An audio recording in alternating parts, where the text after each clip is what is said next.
Good morning, good afternoon, good evening, folks. Michael Zuber, one rental at a time, back with the Lumberjack Landlord. How you doing, sir? I'm doing awesome. Looking forward to quote number 2. Yeah, quote number 2 is a little something special. It's actually something I completely agree with Dave Ramsey.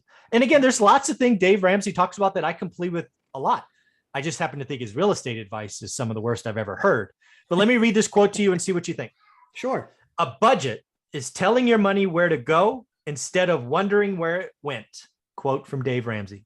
What do you think about that one? Yeah, a budget is telling your money where to go instead of where it went. Yeah, agreed. Absolutely. It's a business plan. It's being proactive. Yeah, sure. And again, I didn't understand this in the beginning. I've talked about needs and wants. I've talked about wasting money in my 20s. And it wasn't until I had a budget, I started really focusing on needs versus wants, that I could live below my means, yes, ultimately accumulate more cash to buy assets. Yes. I call it getting your money right. And it's a critical course I have for $99. It's more people need to sign up for that, because it's a light bulb moment. How do you talk about money? The other thing is, I don't look at price tags. I look at time. Yeah. I think everybody should say, hey, that's not a $999 iPhone. That's a 37 hours or 86 hours or whatever it is. And that's all in the course. And you've added a budget spreadsheet as well. So yep. I think he's right. I think that's a great quote. Yeah, I agree. I don't disagree. I mean, I think that, it's the difference between being proactive and reactive. Yes. Right.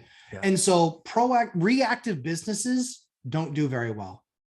Proactive businesses do very well because they see what's coming, they understand what's coming. And then if they see trouble coming, then they pivot and they can anticipate that because they're always looking forward. So I always like to tell, my students when I'm talking to them, I say, there's a reason why your rear view mirror is 3 inches by 7 inches and your windshield is 3 feet by 4 feet. Exactly. There's a reason for that. You should be looking forward that much more than you're looking back, certainly when it comes to creating those plans. So yeah, I'm a big proponent. As you know, it's awesome to be a part of that course that you have too, but that spreadsheet, buying a home doesn't start with doing your homework in the market. It starts with having your money right. Yeah, you got to get your money right. That's where it starts. And again, people don't realize this is, you and I spent years early in our careers, right? They look at us now and they got whatever we got, but sure, the first 3 or 4 years, it was about getting our money right, understanding a budget, ratcheting back. Again, people need to hear this. Your treat was the dollar menu at the McDonald's. People need to hear this again and again. Yep. It was. I mean, yeah. And now we splurge and I get a combo meal. No, stop it. No, it's true. I swear. I've got young kids, so it's happy. I get Happy Meals once a week. So do they still do toys? They do. Oh, they still do toys. Some of those toys are awesome. Oh, some of them are fantastic, like little Hasbro games and things like that. Yeah, total shameless plug. Love it. But yeah, I think that people have to know where their money is. They have to understand their money. They have to have, quite frankly, a better relationship with money. Yeah. And again, you got to talk about money. One of the things in the course I give you, that whole time aspect, is how you can help your kids. Your kids will say, I want the example, I think in the course, they want an Xbox or a video game player, right? Yep. Don't talk about the cost of that, or even a video game, right? The video game's $60 now. Talk about, did you know that takes mom and dad 7 hours to work? Right. And again, it's not gross income. It's not net income. It's income after all committed expenses, rent, car payments, insurance, food. Because most of you are living, your discretionary income is this big. Right. Your income may be here, but your discretionary is here. And that's all you have left for the video game. So again, talk about money more.